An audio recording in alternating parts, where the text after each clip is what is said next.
You know how some songs start? Maybe it's a melody you just can't get out of your head, or a line of poetry that just hits you. But every once in a while, a song comes from, well, something else.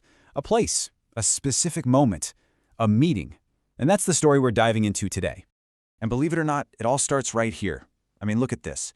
It's way more than just a pretty picture. This is a creative sanctuary. It's the literal spot where the song of the other time came into being. So to really get the song, we've got to start by getting this space. And this right here, this quote, this is really the whole heart of the story. See, the other time isn't just a simple mix of music and words. Nope, it's something much, much rarer. It's the product of a really deep connection, what the artists call a meeting of hearts. Okay, so let's start exactly where the song did. Let's talk about this physical space that became this, well, this emotional and creative breathing room. Let's talk about the balcony. I just love this line, describing the view as both internal and external, right? It tells you so much. This isn't just about sitting back and looking at a pretty landscape. No, it's a place for real, active introspection, where the world you see out there kind of reflects the world you feel in here.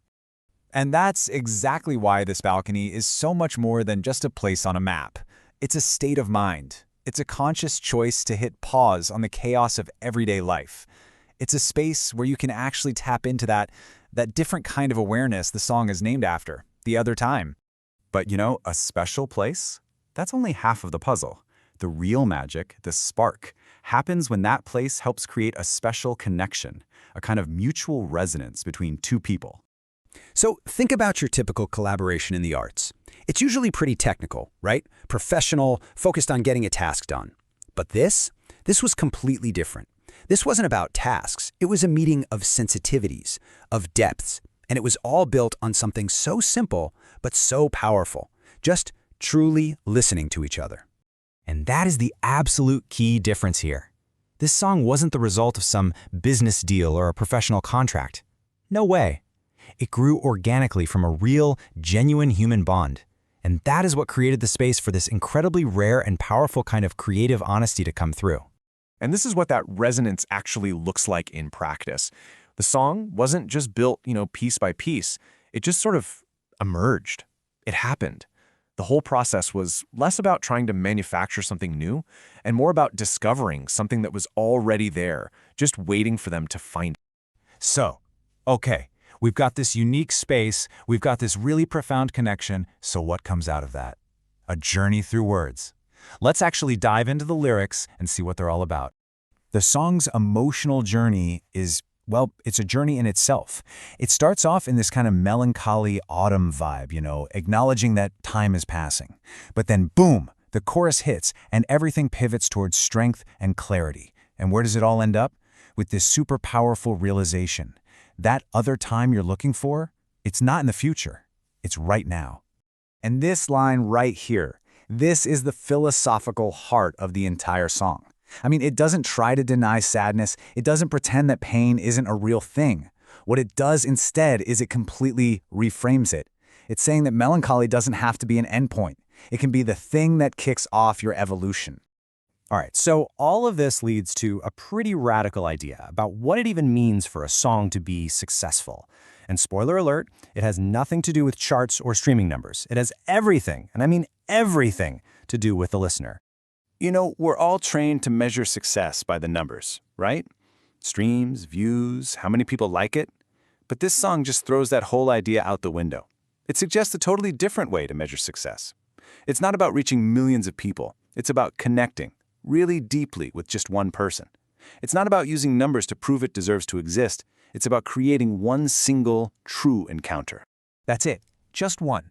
The people who made this song believe that if it finds its way to one single person and truly connects with them, well, then it's done its job.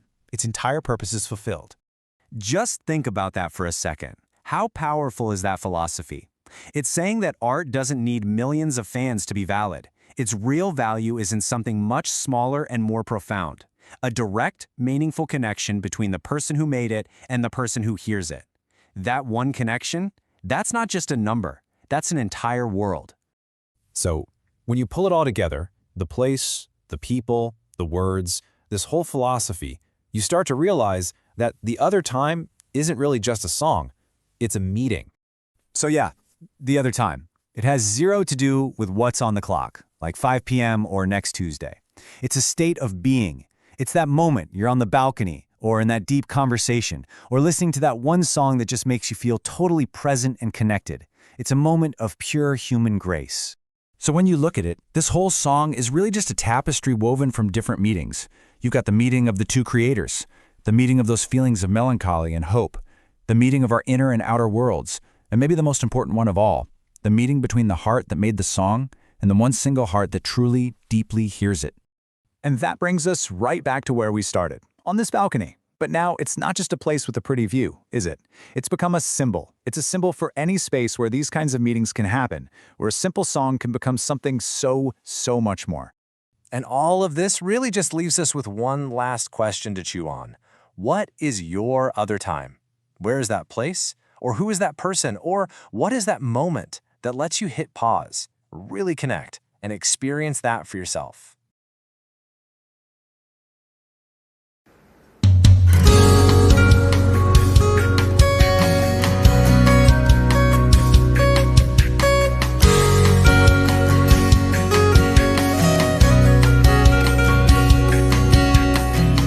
בחוגי הזמן שחגים ללא הרף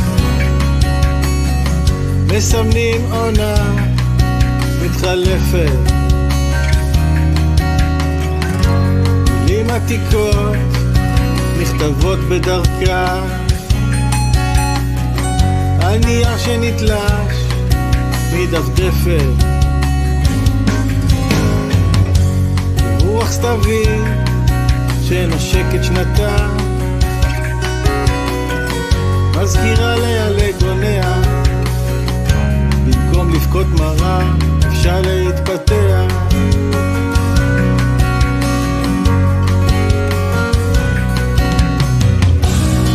למרחב מתגמר לכיוון מתגמר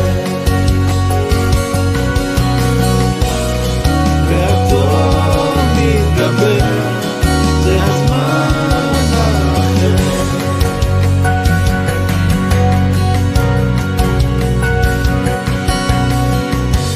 אתה כותב שירים לעצמך לאחרים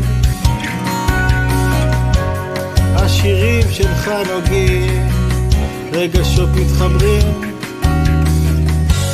לב פוגש לב נשמה חובה חסד